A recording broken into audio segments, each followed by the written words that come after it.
बात बोल सकता हूँ। ओम अज्ञानतिमिरन्धस्य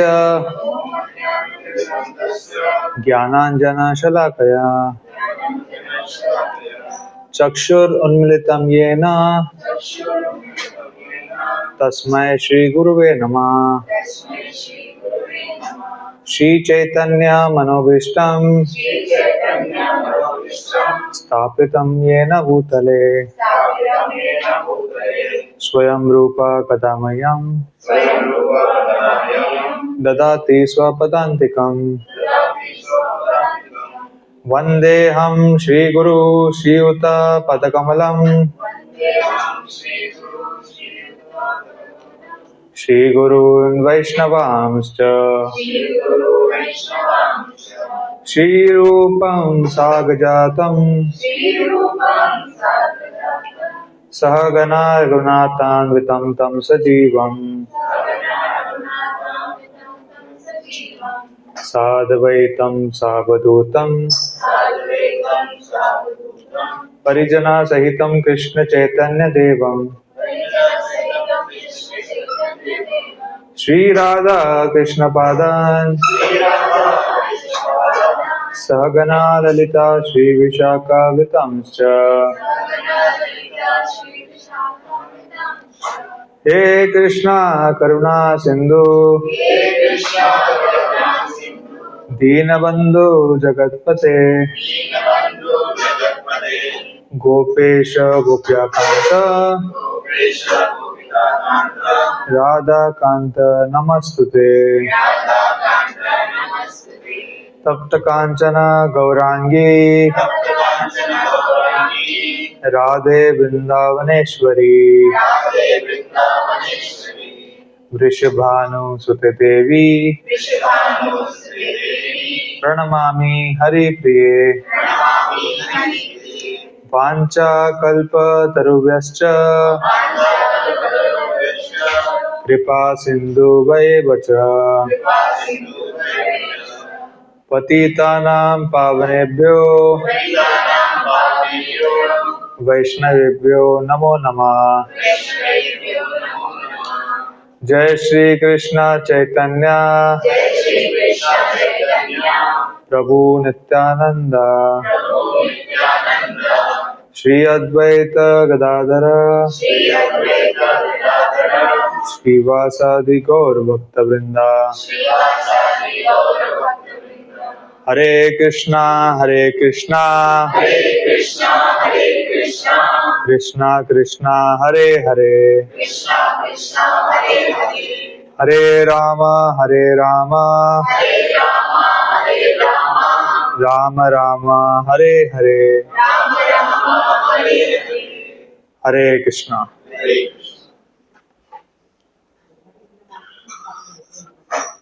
आज हम चर्चा करने वाले भक्ति रसामृत सिंधु से।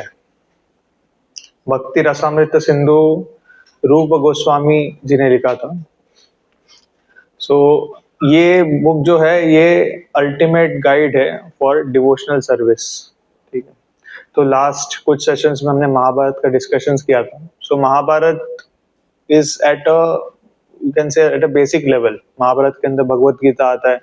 आप स्टार्ट हमेशा महाभारत से करते हो, बट अल्टीमेटली हमारा गोल है to become a pure devotee of Krishna. Bhakti Rasamrita Sindhu में जो भी इंस्ट्रक्शंस है they are to the point और वो शुद्ध भक्ति के बारे में बताते हैं। भक्ति रसामृत सिंधु जो है ये बुक को प्रभुपाद जी ने ट्रांसलेट किया था इंग्लिश में और नाम दिया था द नेक्टर ऑफ डिवोशन। ये बहुत ही इम्पोर्टेंट बुक है। इनफैक्ट जो भी दीक्षा लेना चाहते हैं उनके लिए ये बुक पढ़ना कंपलसरी है। मतलब without reading nectar of devotion you can not be, you should ideally not be initiated because you'll otherwise not know the rules and regulations of devotional service. इसमें से एक पार्ट हम डिस्कस करेंगे हम। Nectar of devotion जो है it's like a ocean. ठीक है, भक्ति रसामृत सिंधु, सिंधु मतलब ओशन। भक्ति का जो रस है उसके अलग अलग रस के जो भी डिस्क्रिप्शंस है वो सारा बताया गया है इसमें। भक्ति is just like a ocean, it's a ocean of bliss. ये जो ओशन है इसको प्रभुपाद जी ने बहुत ही समराइज्ड रूप में हम सबके लिए दिया है ताकि हम सब समझ पाए। और ये सारे इंस्ट्रक्शंस जो ये काफी प्रैक्टिकल है, कोई भी अप्लाई कर सकता है, इसमें कोई ज्यादा कंट्रोवर्शियल इंस्ट्रक्शन नहीं होते जैसे महाभारत में होता है कि ऐसा करना चाहिए वैसा करना चाहिए, वैसा नहीं होता। It's like straightforward, very easy to follow. और अल्टीमेटली अगर हमें भक्ति करना है तो we have to follow this principles very nicely. ठीक है। So how to, so I'm reading chapter 6, ठीक है, of Nectar of Devotion.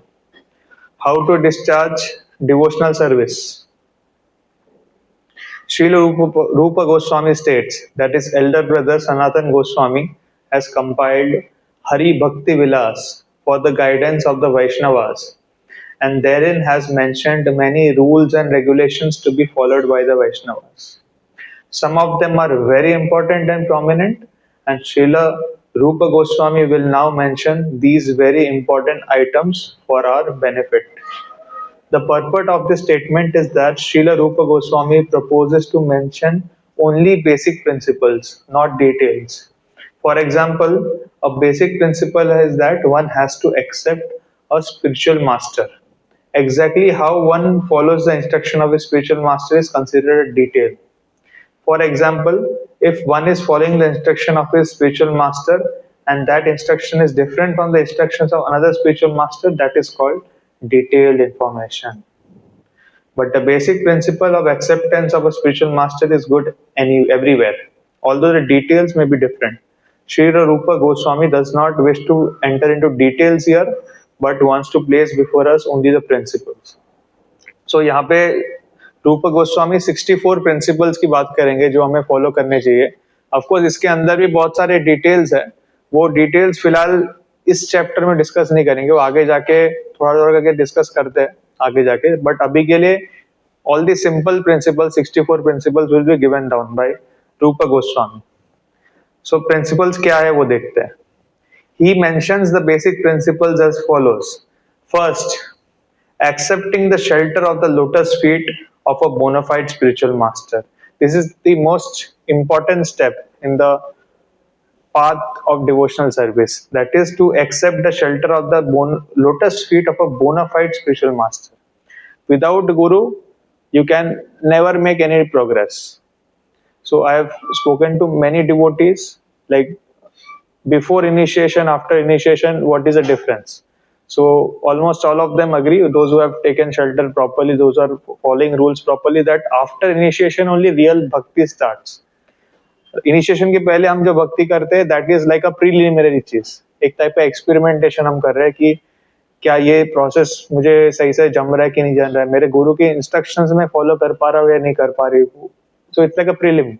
But after we accept a spiritual master, take initiation from him, that's when our real spiritual life starts. So that is the first principle.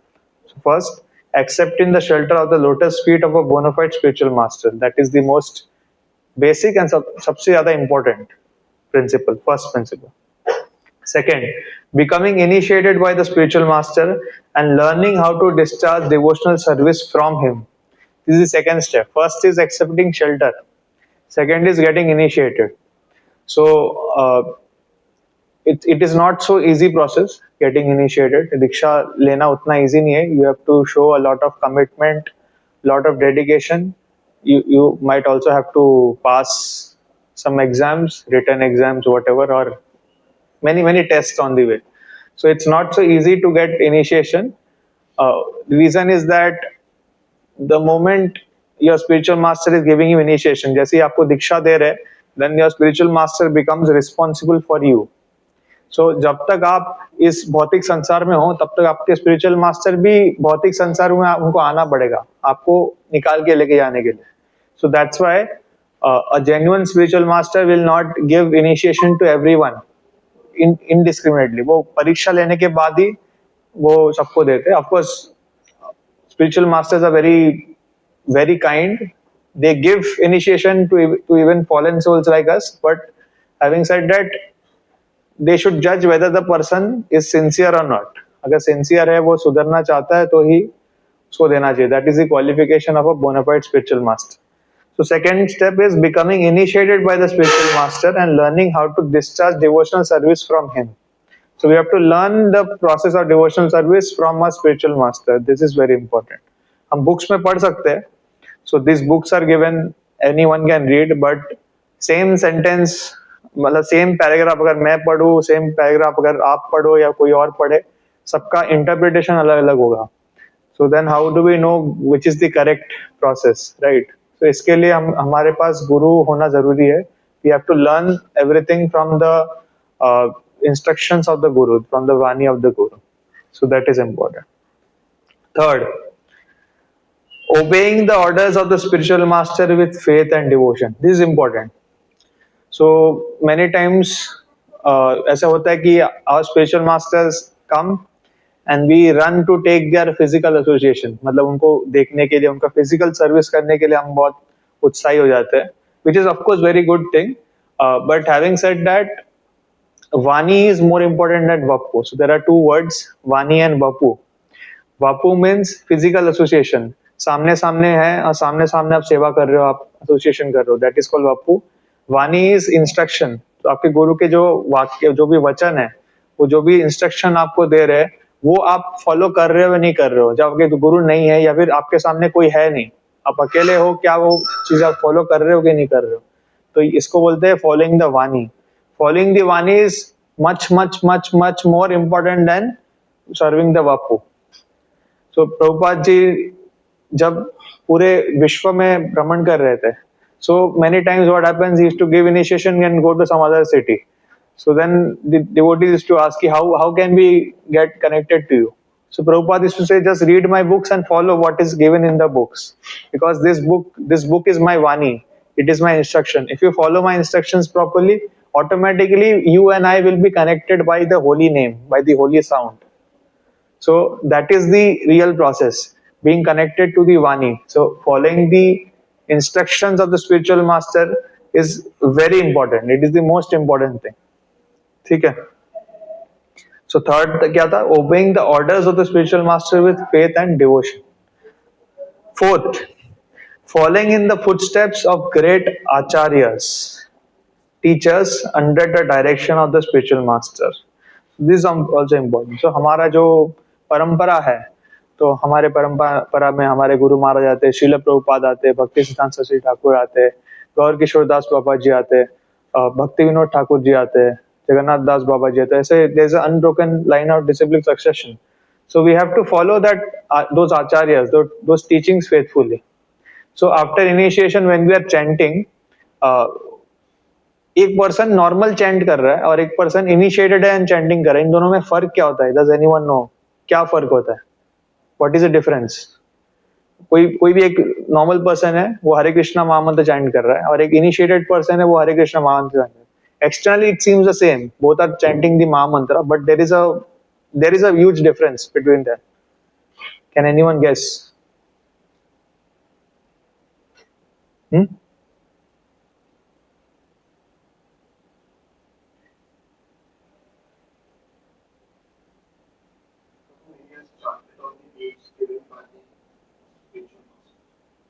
Yeah, and that is true. But then what happens? What happens when you chant on the beats given by your spiritual master? And what happens when you're chanting on some other beats? What is the difference? There is one key difference. Focus होता है, that is a byproduct. But why it is focused? I'm trying to find a root. It's like if you're driving, but once you get the license, then it's like कि हाँ, तो ऐसे भी तो driving आता है मेरे को, पुलिस पकड़ेगा. It's a license from your yeah. So it is like अच्छा एनालॉजी दिया आपने. I can use it in some future class. So simple analogy ऐसा है कि when you are initiated, जैसी आपकी दीक्षा होती है, तो you are officially connected to the परंपरा, officially. जैसे ये प्लग आपको दिख रहा है, ये प्लग इस सॉकेट में लगा हुआ है, ठीक है. तो ये प्लग जब सॉकेट में लग के ये बत्ती चालू करते हैं, इसका मतलब वो इनिशिएट हो चुका है, मतलब उसके अंदर इलेक्ट्रिसिटी है. और अगर वो इलेक्ट्रिसिटी नहीं है, आपने बत्ती बंद कर दिया और सॉकेट में लगा दिया, तो उसमें करंट नहीं रहता है. सो जब इनिशिएट हो जाते हैं हम, so then we are officially connected to the parampara. So whatever name we are chanting, वो इस तरह से आता है कि what I am chanting that is going to my spiritual master is giving it to Prabhupada, Prabhupada is giving it to his spiritual master. In this way it goes to Krishna. On the other hand, when we are not initiated, when we chant, it goes to Krishna definitely. So it goes through some other way, it's an unofficial way. So it goes through a shiksha guru, whoever is giving us instruction, unse unke guru maharaj, unke guru maharaj, us raste se aate. So it's not that somebody who is not chanting without getting initiated usko fayda nahi hota hai, they also get the benefit. But having an official connection with the parampara, that is like a game changer. So that is why getting initiated is very important. So इसके लिए हमें दीक्षा लेना जरूरी है, follow करना जरूरी है, and we have to obey the instructions of spiritual master and follow in the footsteps of the acharya. So when we are chanting, we have to visualize कि हमारे जो महामंत्र मैं बोल रहा हूँ, हरे कृष्णा कृष्णा कृष्णा हरे हरे, हरे Ram Ram Ram Hare Hare, this is going to my spiritual master, from him to Srila Prabhupada, from him to Bhaktisiddhanta Saraswati Thakur, and so on. Gradually it's going to Krishna himself. So that is the path. So it's a life connection ऐसा बोल सकते हैं, live electric connection. ठीक है, और ये connection कब तक रहता है, इसका टर्म्स एंड कंडीशंस है. The terms and condition is as long as you are following the instructions of the spiritual master, as long as you are following the vows properly, what you have taken as instruction, as initiation.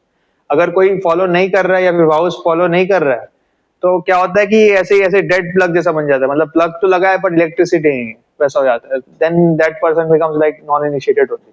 So a person initiated or not, how do we distinguish? It's not by seeing मतलब गले में 3 माला है, it's not like that. Whether that person is following the instruction of spiritual master properly, is that person following the initiation vows properly.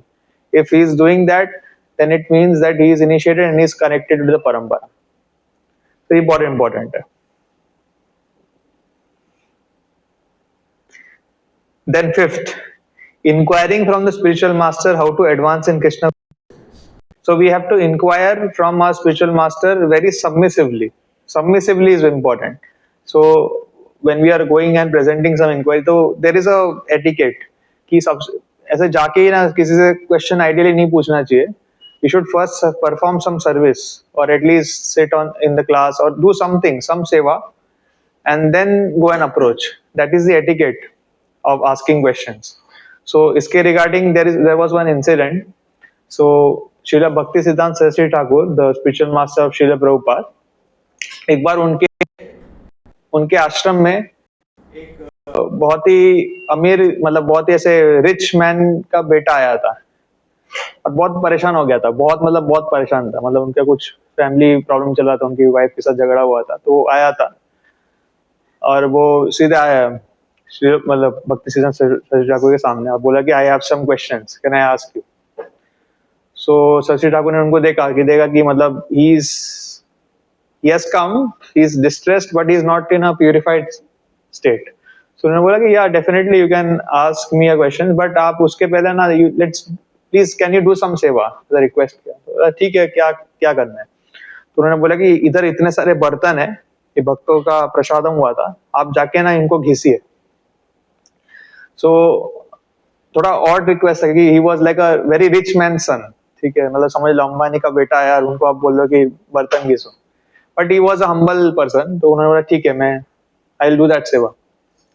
और फिर जैसे वो घिस रहे थे, घिसते उनका जो भी क्वेश्चन था सब आंसर उनको खुद से मिल गया. और फिर वो वापस जब बुलाया, उनको बोला कि अभी क्या क्वेश्चन है, बोला तो बोला कि हाँ सब आंसर मुझे मिल गया. सो that is the power of service. So before we go and inquire from our spiritual authority, we have to first of all do some service. That service attitude is important, and then go and ask that person submissively. Otherwise, directly आप जाके पूछोगे, that is not the proper process, and even if that person gives you the right answer, you will not be convinced.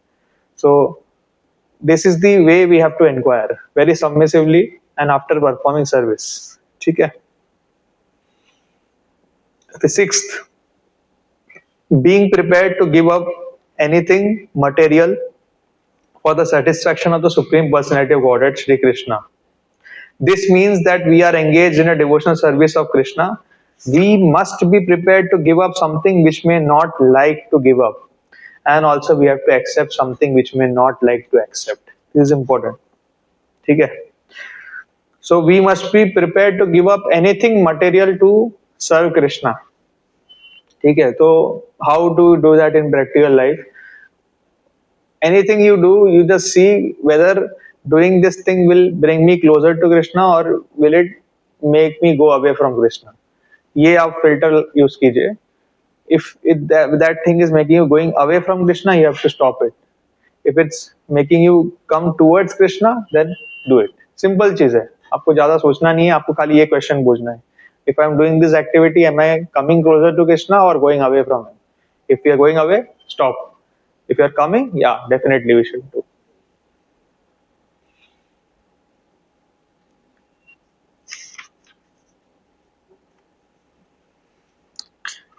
Seventh, residing in a sacred place of pilgrimage like Dwarka or Vrindavan. So, residing in Holy Dham is also very important because Holy Dham has a potency. So, वहाँ पे आप जो भी कर्मा करते हो, that is multiplied by 1,000 times, 10,000 times, depending on which Dham you are staying. So, वहाँ पे जाके अगर आपने devotional service किया, वहाँ पे जाके chanting कर रहे हो, तो in very short time you can make a lot of progress. So, now question might come कि कैसे हम वृंदावन जाके कैसे रहेंगे, मायापुर जाके कैसे रहेंगे? It's not practically possible. So बात ये है कि wherever the holy names of the Lord are chanted, that place is as good as Vrindavan. So this temple is also as good as Vrindavan because यहाँ पे 24 hours भगवान जी का नाम लिया जाता है, devotional service follow किया जाता है. So if you are coming to temple regularly, if you are in touch at home also you are chanting, then it's as good as you staying in Holy Dham. But having said that, Holy Dham has a special place altogether. So if you ever get an opportunity to go and stay in a holy place like Vrindavan, Mayapur, Dwarka, Puri, you should definitely make plans for that. Especially अगर आप aged हो गए हो, आपका सब कुछ हो गया है, retire हो गया, तो it's better to go and retire in the Holy Dham. That is the best thing what can be done. 8. Accepting only what is necessary or dealing with the material world only as necessary. This is also important. So last session में हमने discuss किया था कि root cause of all evil is greed. So हमें जितना जरूरी है उससे ज्यादा हम चाहते हैं, उससे ज्यादा हम भोग करने जाते हैं, उसके लिए जाके हमें सारे sinful reactions लगते हैं. ठीक है? So as a devotee we have to be satisfied with what is coming to us as per our karma. ठीक है, जो हमें मिल रहा है we should be satisfied with that. We should not unnecessarily over endeavor to get more and more. जो जरूरी है वो उसी पे खुश रहना सबसे बेस्ट है. Observing the fasting day on Ekadashi. This is very important. So Ekadashi का जो फास्ट है, so each and every Ekadashi has some importance. ठीक है, वो आप पढ़ सकते हो. अब वैष्णव कैलेंडर ऐप अगर डाउनलोड करोगे तो वैष्णव कैलेंडर ऐप में हर एक एकादशी का महिमा बताया गया है. और each and every Ekadashi is like a bone. अगर आप वो व्रत प्रॉपरली फॉलो कर रहे हो तो you are getting so much benefit. So following Ekadashi is very important. In fact Ekadashi follow करने से ही सारे जो भी ऑस्पिशियस चीज है वो आपके लाइफ में आने लग जाएगी, ऑटोमेटिक आने लग जाएंगे. You just have to follow Ekadashi very well. Then worship sacred trees like the banyan tree. So worshipping banyan tree, Tulsi Maharani. So these trees you have to respect, you have to worship. So these are the 10 items. These are preliminary, like एकदम basic item है. This we have to follow. Like there is no other way. We have to follow these 10 principles. Okay. एक बार वापस पढ़ लेता हूँ मैं for everyone's benefit. First is accepting the shelter of the lotus feet of a bona fide spiritual master. Second, becoming initiated by the spiritual master and learning how to discharge devotional service from him. बाहर जाइए. Obeying the orders of the spiritual master with faith and devotion, following in the footsteps of great acharyas under the direction of the spiritual master. Fifth, inquiring from the spiritual master how to advance in Krishna consciousness. Sixth, being prepared to give up anything material for the satisfaction of the Supreme Personality of Godhead, Sri Krishna. This means that we are engaged in a devotional service of Krishna. We must be prepared to give up something which may not like to give, and also we have to accept something which we may not like to accept. Seventh, residing in a sacred place of pilgrimage like Dwarka or Vrindavan. 8. Accepting only what is necessary or dealing with the material world only as necessary. 9th. Observing the fasting day on Ekadashi. And 10th. Worshipping sacred trees like the banyan tree. So ये 10 principles है, सबसे basic है.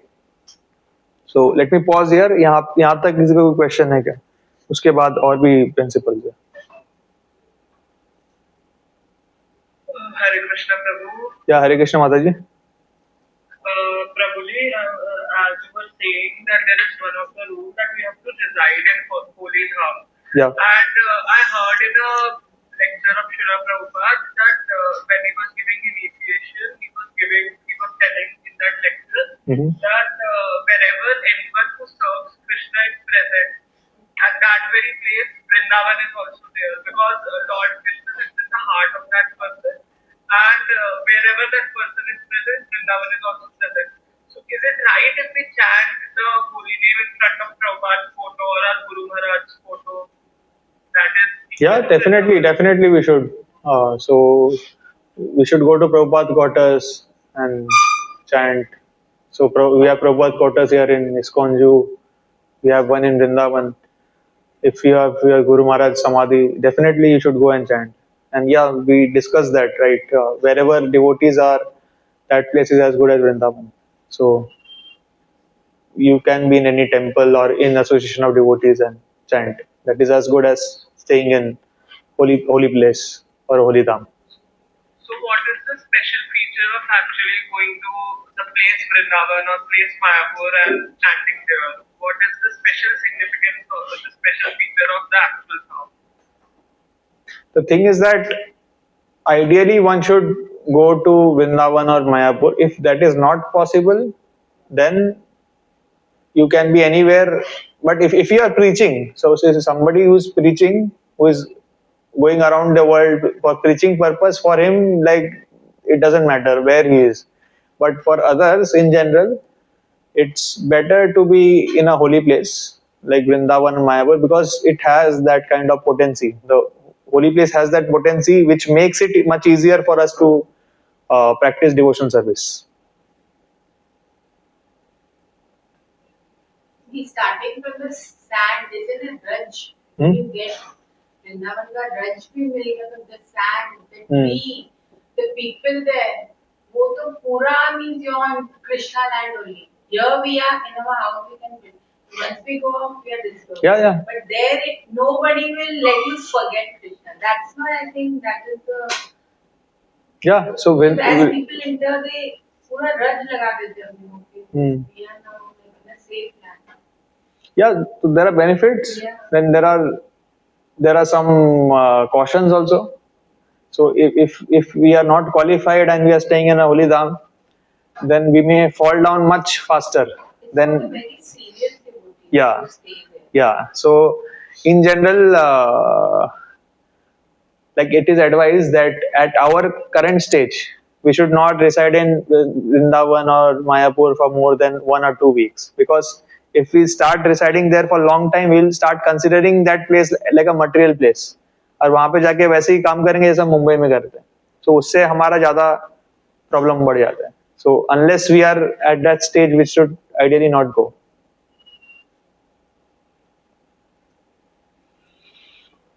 और कोई question? Spiritual master से जो connect होना, हाँ. इसका कुछ ऐसा process It is a long process. So I'll just give you in short. So first is you have to come attend programs and chant 16 rounds every day, follow all the 4 regulative principles, do service. You have to show dedication, you have to read, you have to gain knowledge, and then you have to understand कि आपको कौन से spiritual master से aspire करना है. So that also needs a lot of lot of you can say lot of research from your side कि आपको किन से दीक्षा लेना है.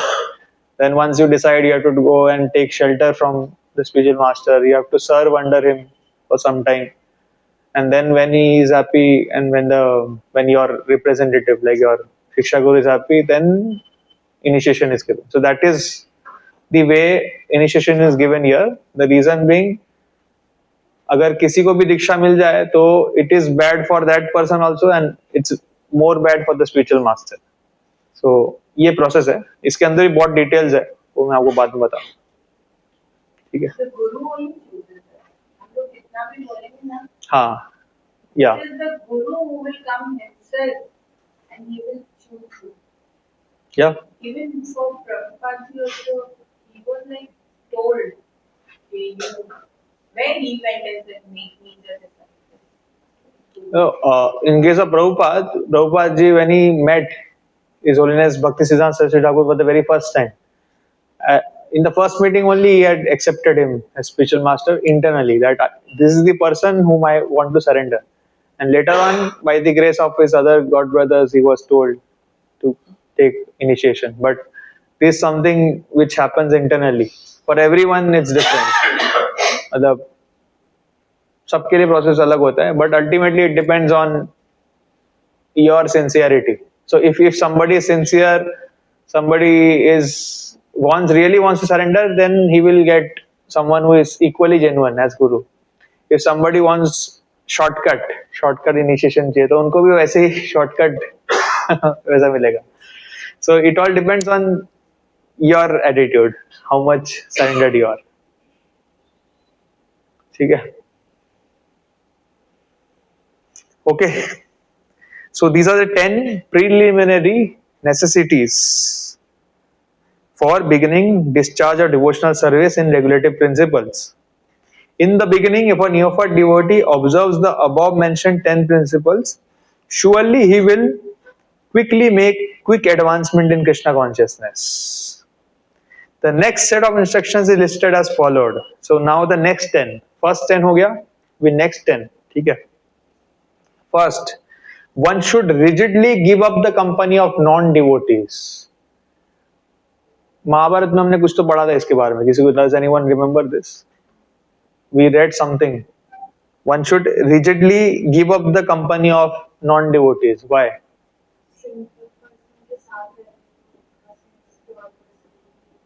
हाँ. So कई बार ऐसे होता है कि there are devotees who are not that sinful. मतलब they live their life purely, everything, but still they are suffering.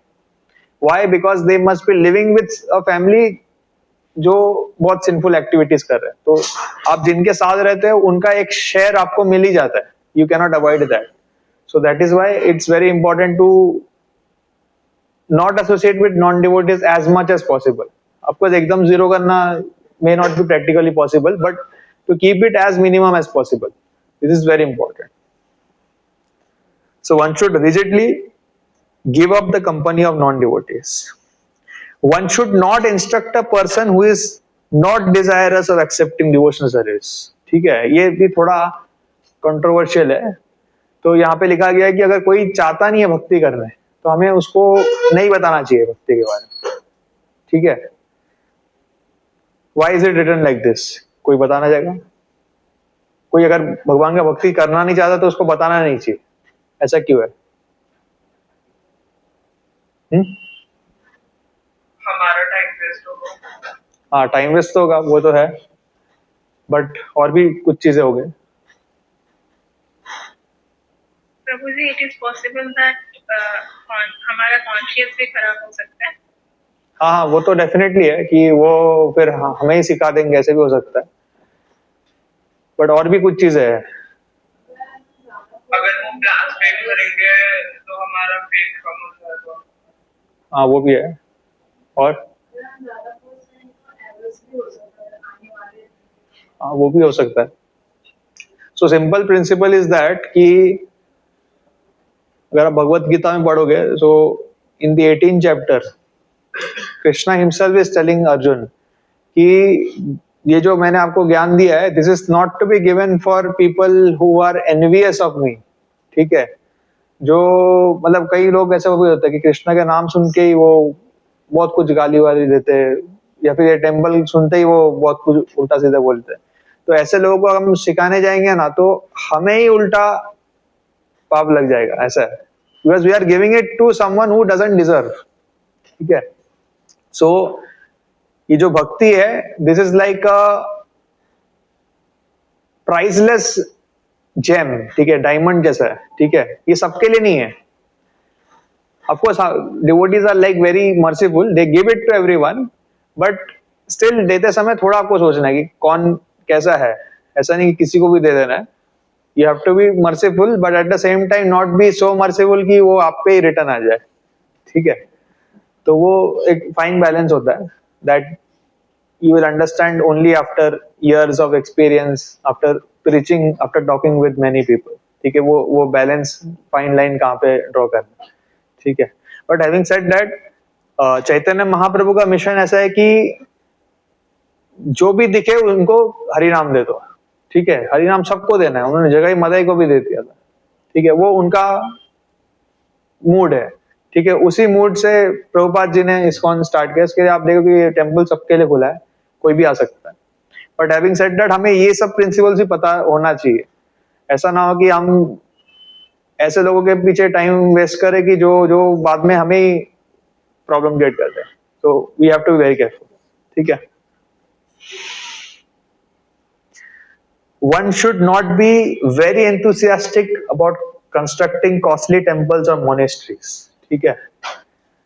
तो ऐसा क्यों लिखा है? One should not be very enthusiastic about constructing costly temples or monasteries, मतलब बड़े बड़े मंदिर बना सकते हो, but we should not be very enthusiastic. ऐसा क्यों लिखा है? बोलो। क्योंकि सक्सेस एक तरह का मटेरियल टेस्ट है, so it will be exploiting devotional service for satisfying the material taste. हाँ, पॉसिबल, ये partly true I would say. भी हमारा ये टेम्पल इस्कॉन जो, ये तो एकदम बड़ा टेम्पल है। अगर इतना बड़ा टेम्पल नहीं होता तो हम इधर आते नहीं थे। तो फिर यहाँ पे ऐसा क्यों लिखा कि बड़े टेम्पल्स नहीं बनाने चाहिए? ऐसा क्यों लिखा है? या फिर ऐसा नहीं बोला कि नहीं बनाना चाहिए, but we should not be very enthusiastic, सब जगह बड़े बड़े टेम्पल नहीं बनाना चाहिए, ऐसा क्यों? बड़े टेंपल बनाने के ज्यादा लक्ष्मी है, सारा ध्यान वो लक्ष्मी के रखने की जरूरत, भजन नहीं हो पाएगा जो भी ज्यादा। सो जैसे ही आप कोई भी, नॉट जस्ट टेम्पल, एनीथिंग, आपने बहुत बड़ा कंपनी खोल दिया या बहुत बड़ा दुकान खोल दिया, सो उसको चलाने के लिए आपको पैसे चाहिए रहेंगे, लोग चाहिए रहेंगे। Basically you have to manage that, ठीक है। और जो भी किसी का भी एक्सपीरियंस है मैनेजमेंट में, management is not at all easy, ठीक है। मैनेजमेंट में बहुत सारे जगह पे आपको, मतलब you have to do things which are not favourable for bhakti, ठीक है। सो आपको पैसे से लेन देन करने पड़ेंगे, कभी मतलब किसी से झगड़ा भी करना पड़ेगा, किसी से फाइट भी करना पड़ेगा, कभी किसी को नौकरी से निकालना भी पड़ेगा। तो you have to, your mind will be occupied with more with management rather than with bhakti. तो उसके लिए if you see our acharyas, ठीक है, तो उन्होंने ऐसे छोटे छोटे सेंटर्स बहुत खोले। मतलब दे यूज्ड टू डू भजन इन कुटीर, भजन कुटीर बोलते थे, ऐसे हट रहता था, उसी में बैठ के वो भजन करते थे। They never built very big temples, but having said that, अगर किसी ने सामने से आकर उनको बोला कि मैं आपके लिए, मतलब मैं भगवान जी के लिए मंदिर बनाना चाहता हूँ, तो they have given permission। जैसे गोस्वामी लोगों ने मानसिंह को परमिशन दिया था। Mansingh was a general of Akbar, तो उनको परमिशन दिया था कि राधा गोविंद देव की मंदिर बनाने के लिए वृंदावन में। तो मानसिंह के पास बहुत पैसे थे and he was a devote Hindu, एक राजपूत थे, तो उन्होंने बना के दिया था। सो वैसे प्रभुपाद जी ने भी ये मंदिर बनाए, या जो भी बड़े बड़े मंदिर बनाए, he has got donations from many rich people and he has built these temples, but especially for bhakti, smaller centers are more effective। अगर आप इंडिया के बाहर जाओगे तो you will find कि especially प्रभुपाद जी ने जब इस्कॉन स्टार्ट किया था, तो he had small centers at many places and that is much more effective in preaching bhakti। कि कई बार कैसा होता है ना कि लोग मंदिर आते नहीं है, बट आपने अगर सेंटर बना दिया है गोरेगांव में, मलाड में, तो वहां पे वो चले जाते हैं कि घर के पास ही चले जाता हूँ. So centre, small centres are much more effective in teaching purpose. इसके लिए वो बताइए.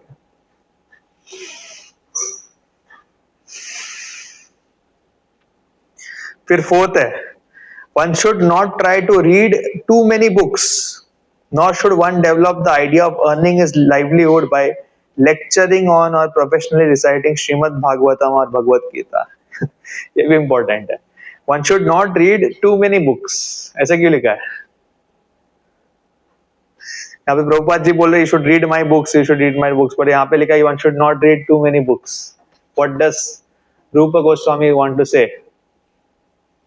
This talking it comes to this like in the morning Bhagavad Gita. Hmm. So Prabhuji was saying, Prabhupada is saying, read my books. Yeah. मैंने सब boundaries बना के दिया है. हाँ. तुम लोग ओशन में मत जाओ. ओशन में you are swimming में go all day by. But if you read only my books, you will be in the swimming pool. You Yeah. will be safe and you will not be disillusioned. Yeah. You will get the perfect point what you want. That's why he was saying that it is said Prabhupada said read my book. नहीं तो तुम लोग गुम हो जाओगे. Because it's so vast. The teachings of all the Goswamis.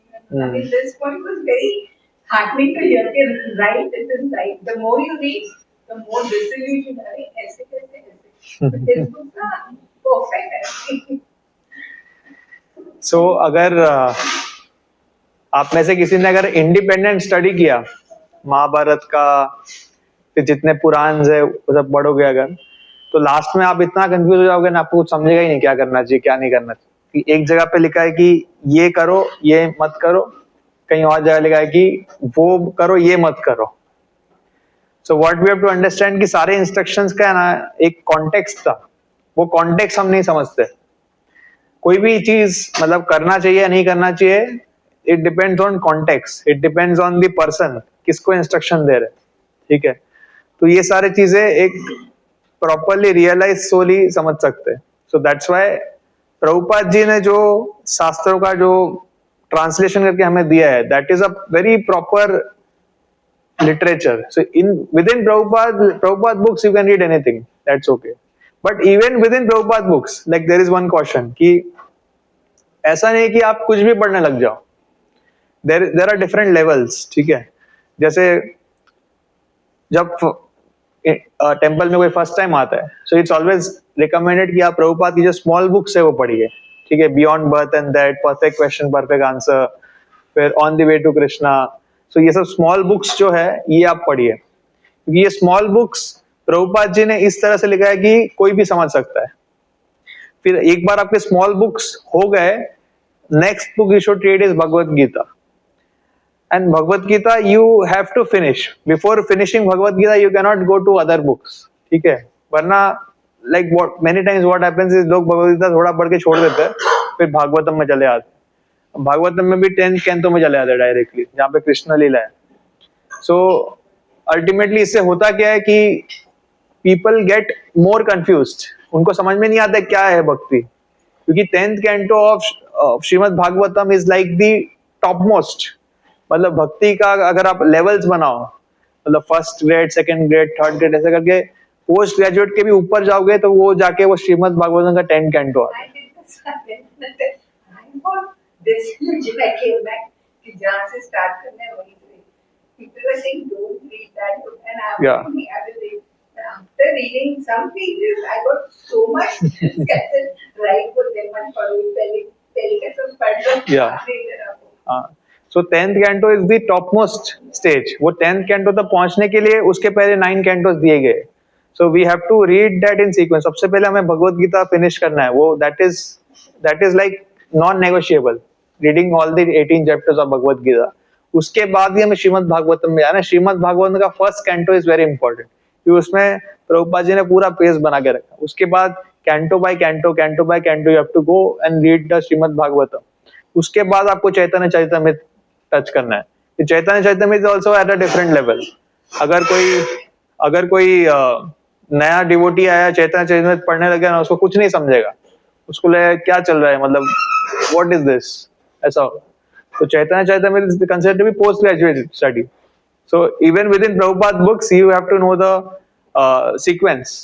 कौन से order में आपको पढ़ना है, वो बहुत इंपॉर्टेंट है. और बहुत ज्यादा ज्ञान ना लेना ही बेटर है. ठीक है, वो मतलब ऑनेस्टली मेरे अंदर वो है कि मैं बहुत पढ़ता हूँ. ठीक है, but after reading a lot, मतलब मैंने देखा कि जो बोला था वो सही है कि बहुत ज्यादा नहीं पढ़ना चाहिए, क्योंकि it just makes a khichdi in your mind, then you are not able to follow anything. आप एक चीज पढ़ोगे, उसके फिर माइंड आपको ट्रिक कर देता है कि इधर ये लिखा था, उधर ये लिखा था. So better is to follow the schedule, like the syllabus which is given by Prabhupada, and strictly follow that only. ठीक है.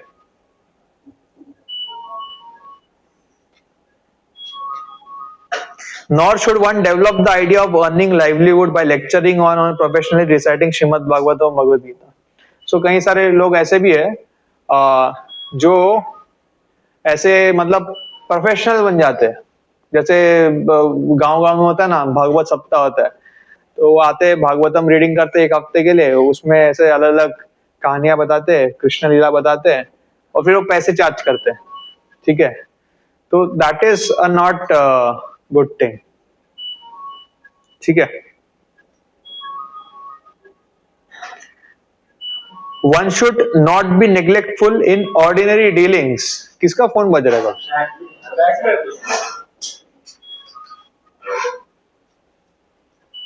So one should not be neglectful in ordinary dealings. ठीक है. सो कई बार लोग भक्ति में आने के बाद सोचते हैं कि चलो मैं भक्ति में आ गया हूं, तो अभी कुछ फर्क नहीं पड़ता मैं घर पे क्या कर रहा हूँ, आई बिकम ट्रांसेंडेंटल, मैं दिव्य बन गया हूँ, कोई फर्क नहीं पड़ता, मेरा अभी कोई रिलेशन है नहीं मेरे फैमिली के साथ, इससे कुछ नहीं है, मेरे ऑफिस में भी जो हो रहा है, मुझे कोई फर्क नहीं पड़ता. So becoming devotee is not so easy. Of course, मतलब अगर कोई शुद्ध भक्त बनता है तो उसके लिए कोई फर्क नहीं पड़ता, कोई शुद्ध भक्त बनता है, बट शुद्ध भक्त बनना ही बहुत डिफिकल्ट है. So it is a gradual process. So आप जब भक्ति में आ रहे हो, so one of the science of a very good devotee is that भक्ति के आने के बाद उनके जो ऑर्डिनरी डीलिंग्स है वो और बेटर करते हैं. ठीक है.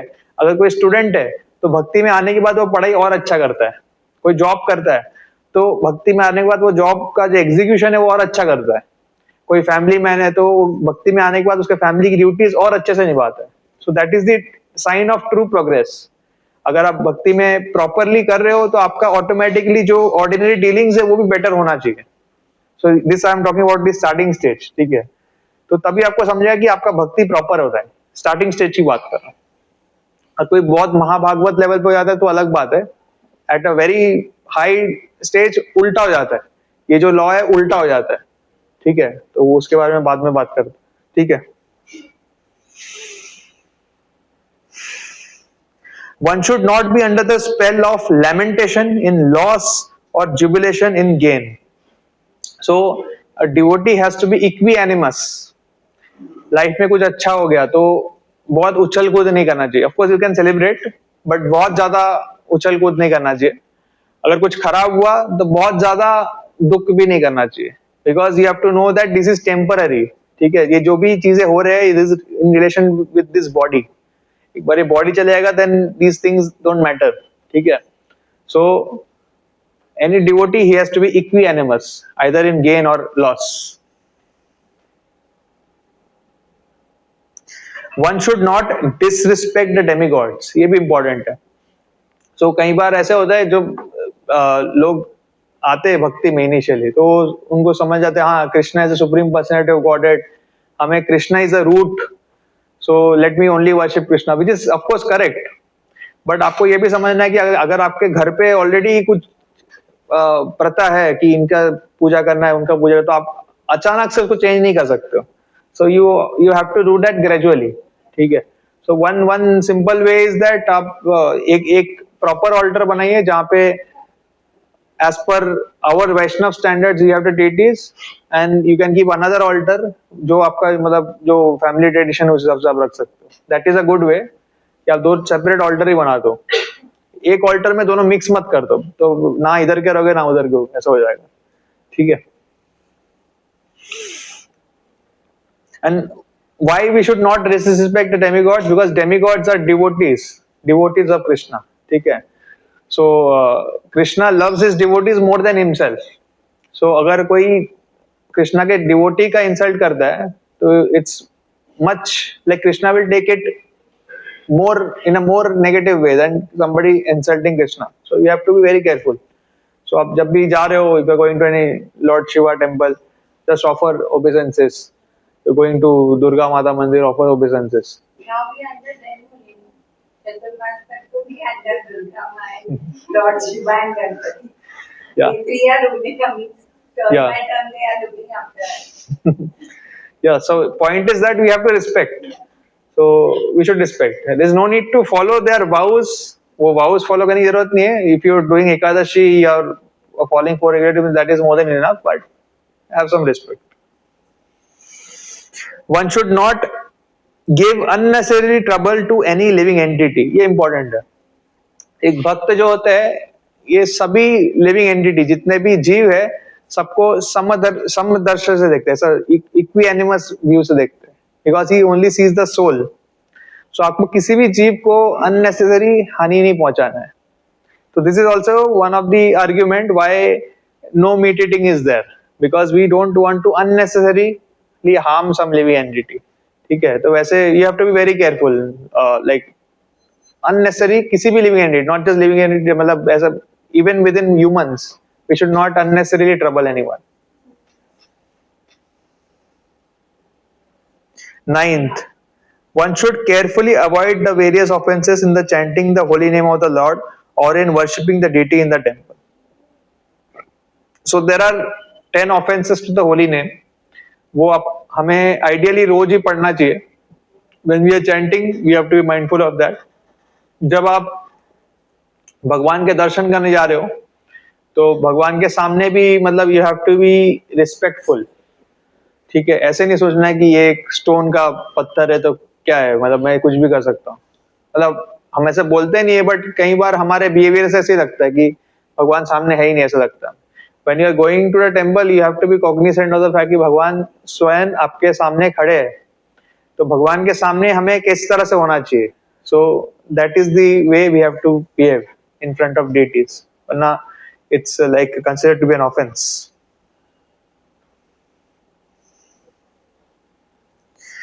Tenth, one should be very intolerant towards the blasphemy of Supreme Personality of Godhead, Krishna or his devotees. ये भी important है.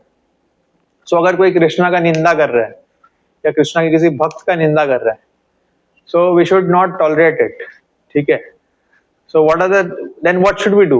If we should not tolerate it, then क्या करना चाहिए? कोई कृष्णा का निंदा कर रहा है, भक्तों का निंदा कर रहा है, तो क्या करना चाहिए? What is there in our hand? क्या करना चाहिए? बोलो. Walk away. हाँ? Just walk away from them. So depending on the situation, अगर वो पर्सन ऐसा है कि कई बार लोग अनइन्फॉर्म्ड भी रहते हैं, इसके लिए क्रिटिसाइज करते हैं, तो अगर वो आपका इक्वल है या फिर आपसे जूनियर है, you can try to talk with them. अगर वो आपसे सुपीरियर है तो better is don't walk, just walk away from them. So we should never listen to blasphemy of Krishna or his devotees. That is very, very, very dangerous. You have to be very careful. And somewhere Prabhupada says that we can even close the ears also.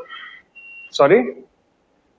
Somewhere Prabhupada says that we can close the ears also. But as we see the example of Sati and Mahadev, there Sati, why didn't Mata Sati do any of the option like walking away or not paying attention or not listening to the blasphemy?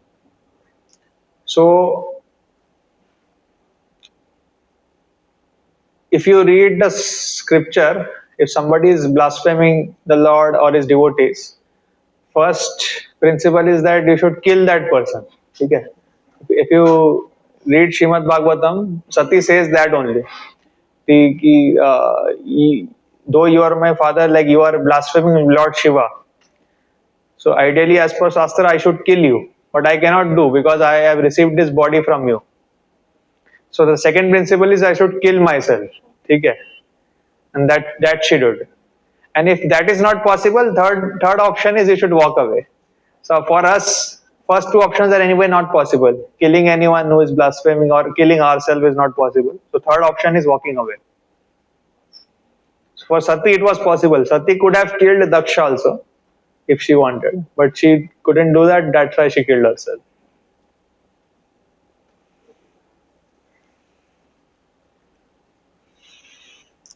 Okay, so these are the 10 next set of instructions. Okay, इसको वापस पढ़ लेते हैं.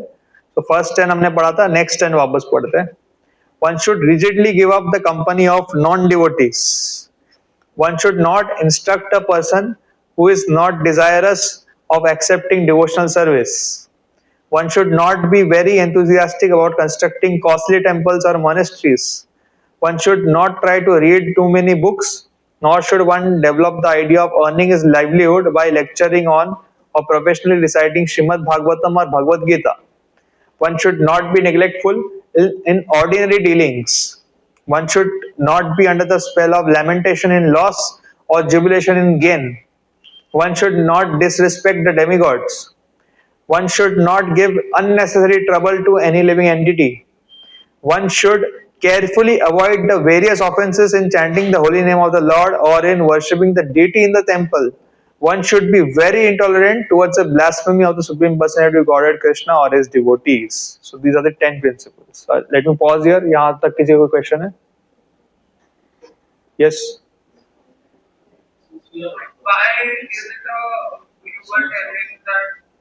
Sorry. You were telling that bhakti is priceless game and we should not give it to everyone and anyone, but we also saw the example of Chaitanya Mahaprabhu and the movement of ISKCON that Harinam has to be given to everyone. So what is the parallel understanding of these concepts along with the very fact that we don't have to instruct the faithless people out, and that is in one way an offense to the holy name also, the ninth offense to the holy name. So what is the parallel understanding of these concepts? So, like as we discussed earlier, we have to give the holy name to people, those who are non-envious. So, not everyone will be favorable, but not everyone is envious also. So, you can give the holy name to everyone who is not envious.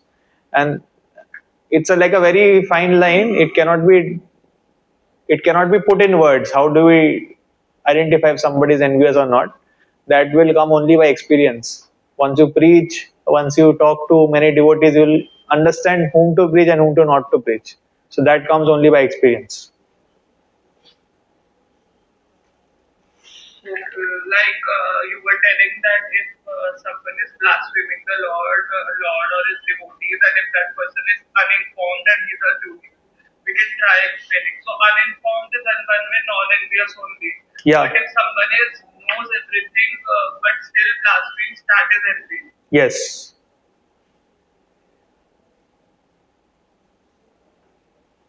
Okay. Yeah. Since you said that you should be good to all living beings, Mm-hmm. simple question is: the person who's owning a pest control firm, Mm-hmm.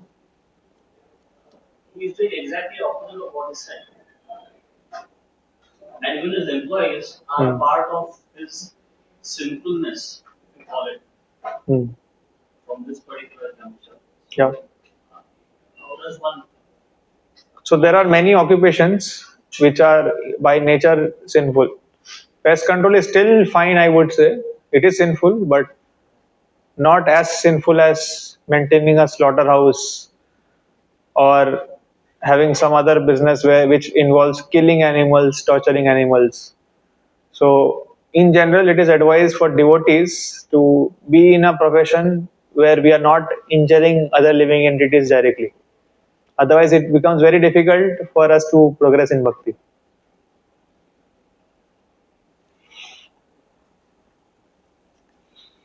Okay, any other question? So 9 point जो था Hmm? Temple में कैसे करना चाहिए, तो chanting को लेके क्या होता है? टेम्पल में कैसे बिहेव करना चाहिए? सो देखिए, आप जब होली नेम चैंट करते हो, अगर आप सुबह मंगल आरती आते हो, कभी आए हो, तो उसके बाद चैंटिंग होता है. चैंटिंग के पहले 10 नाम अपराध हम रीड करते हैं, ठीक है, वो नाम अपराध आप रीड कर सकते हो। सो वो अभी मैं डिस्कस नहीं कर सकता, उस पर एक अलग क्लास हो जाएगा, but it's like very famous. आप गूगल कीजिए 10 offences to Google holy name, आपको मिल जाएगा, तो वो आपको फॉलो करना पड़ेगा, ठीक है। और दूसरा चीज है कि when you are in front of temple like deity, भगवान के जो अर्चा विग्रह के सामने हो आप, सो आपके अंदर वो भाव होना चाहिए कि मेरे सामने साक्षात भगवान है, और वैसे ही आपको कंडक्ट करना चाहिए खुद को। हम कैसे करते हैं कि हमें ऐसा लगता है कि चलो कुछ तो है हमारे सामने and we do our business, वैसा है। So that is an offence. आप सोचिए आपके सामने कोई प्राइम मिनिस्टर आ गए, मोदी जी आ गए, और आप उनको इग्नोर करके कुछ और कर रहे हो, so it's an offence to him. So Krishna is the prime minister of the entire universe, वो आपके सामने है और आप उनको छोड़ के आप कुछ और कर रहे हो, so that is an offence to him. So we have to avoid that. इसके अंदर और भी प्रिंसिपल्स है, वो आप अगर वैष्णव एटिकेट बुक पढ़ोगे उसमें और डिटेल में दिए।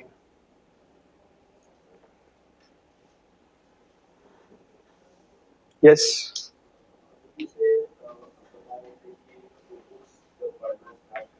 हाँ हाँ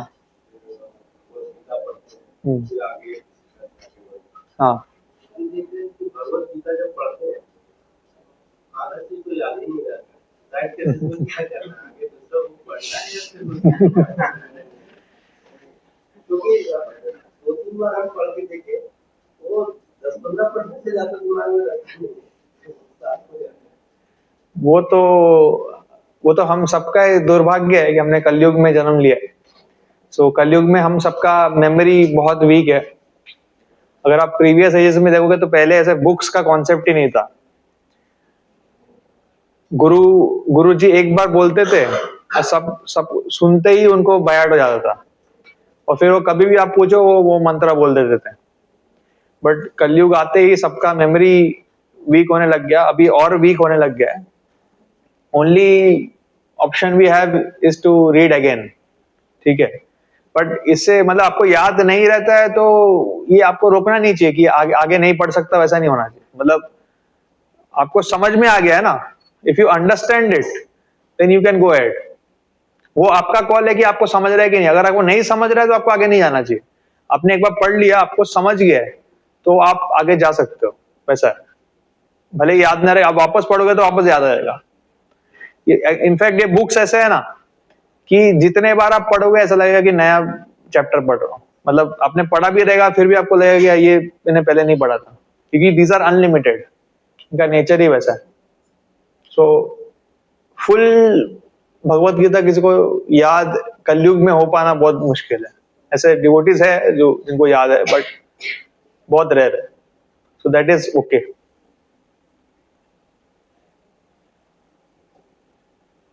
यस,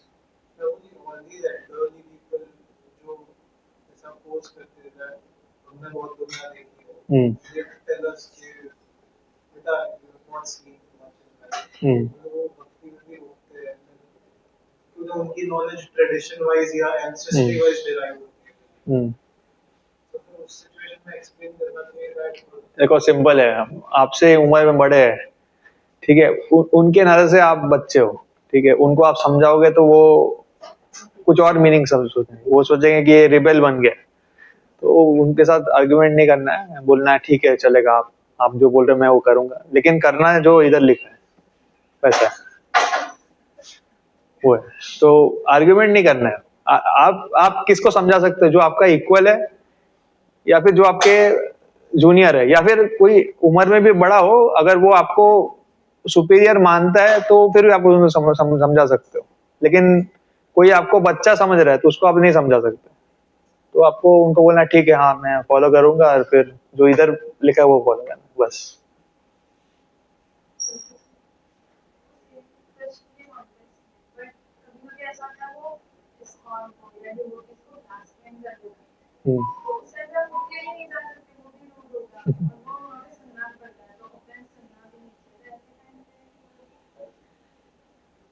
बेस्ट है कि वैसे सिचुएशंस अवॉइड करो, बट कभी कभी अगर हो रहा है तो immediately you have to take some positive association after such incident? आप Part of knowing any knowledge is knowing what to ignore. या You don't have to tell them what to do.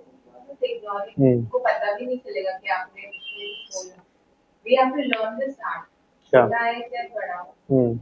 तो आप respectful भी रहे just आपको कुछ नया. That is important. In general ये सबके लाइफ में होता है कि आप जब भक्ति इनिशियली लेते हो 1-2 साल 3 साल टफ रहता है. टफ इन द सेंस दूसरे लोग एडजस्ट नहीं कर पाते आपके बिहेवियर से. बट एक बार उनको समझ जाता है कि हाँ ये डिवोटी है, ही इज डिफरेंट, उसके बाद वो आपको परेशान नहीं करते. वैसा है.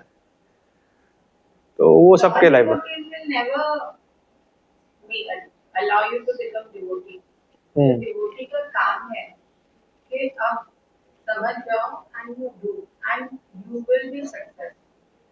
पहले कोई आपको नहीं समझेगा. Once you yourself are confident, या then everything falls into place. And you are not even bothered. पहले आपको बहुत लगता है कि why people are, but there comes a thing where you're not bothered also. You are happy in your own happy दुनिया. या सो कैसे होता है कि हम जब इनिशियली आते हैं भक्ति में तो हमें अच्छा लगता है, हमें लगता है कि ये हम सबको दे दे. फिर हमें लगता है कि ये क्यों नहीं दे रहा, इतना अच्छा चीज क्यों नहीं दे रहा, फिर हम उसको फोर्स करते हैं. बट वो इफेक्टिव नहीं होता. वैसा है. तो यू हैव टू अंडरस्टैंड कि सभी नहीं लेंगे, ये फैक्ट है. ठीक है. It's for me. It's only for me. Something only for me. यहाँ पे थोड़ा greedy होके it's only for me and forget. Because उसके लिए होएगा तो वो अपने आप आएगा उसके पास. Nothing can stop. अब it came to us. It came Yeah. ना, उनको भी आएगा. हाँ आएगा. You have to be patient. Yeah. आता है, सबके लाइफ में आता है. But like everyone's life is different. ठीक है. अभी I will give you simple example. Within ISKCON who is the biggest devotee? बोलो. शीला प्रभुपाद, राइट. शीला प्रभुपाद के पत्नी बच्चे they are not devotees. Can you believe it? मतलब शीला प्रभुपाद जिनके पास इतना पोटेंसी है कि उन्होंने मतलब ड्रग एडिक्ट लोग को वैष्णव बना दिया. वो उनके खुद के पत्नी को, उनके खुद के बच्चों को डिवोटी नहीं बना पाए. ऐसा क्यों है? बोलो. ऐसा कैसे ऐसे हो सकता है? बोलो. Because we all have free will. Krishna कभी किसी का फ्री विल चेंज नहीं करते. अगर कोई चाहता नहीं है डिवोटी होना, वो उसको कोई भी डिवोटी नहीं बना सकता. कृष्णा खुद भी नहीं बना सकते क्योंकि we all have free will. On the other hand कोई कितना भी गिरा हो, अगर उसके अंदर वो इच्छा हो कि मुझे सुधरना है, वो डिवोटी बन सकता है. So free will is there. So जब तक कोई खुद से चाहता नहीं है, उसको डिवोटी नहीं बनाया जा सकता. कृष्णा खुद भी नहीं बना पाएंगे. कृष्णा बना सकते हैं बट बनाएंगे नहीं, वो अलग बात. कृष्णा का कोई भी इम्पॉसिबल नहीं है.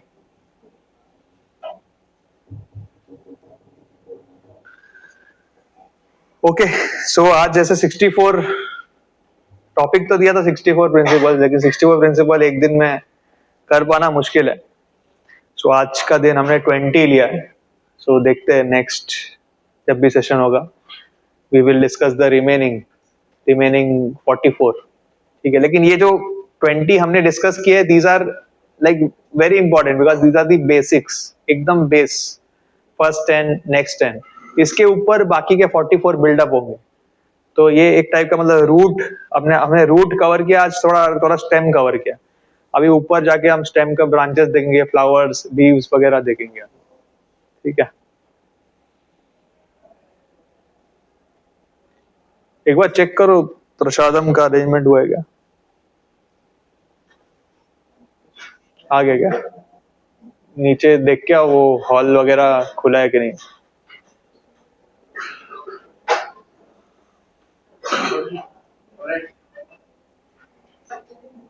क्या हुआ? वृंदावन. ठीक है. So we will conclude the session here. Srila Prabhupada की जय. हरे कृष्णा.